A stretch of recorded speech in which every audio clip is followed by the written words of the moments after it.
3 звонка о поврежденных деревьях. Столько обращений поступило сегодня в Управление гражданской защиты по данным на 16 часов.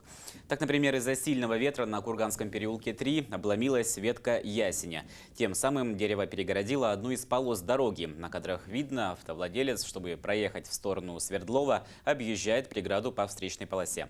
Кроме того, упали деревья на Проезжей 11 и на улице Казанской. Порывистый ветер, по данным синоптиков, будет сегодня и завтра. Поэтому следует держаться как можно дальше от рекламных щитов, линий электропередач и деревьев.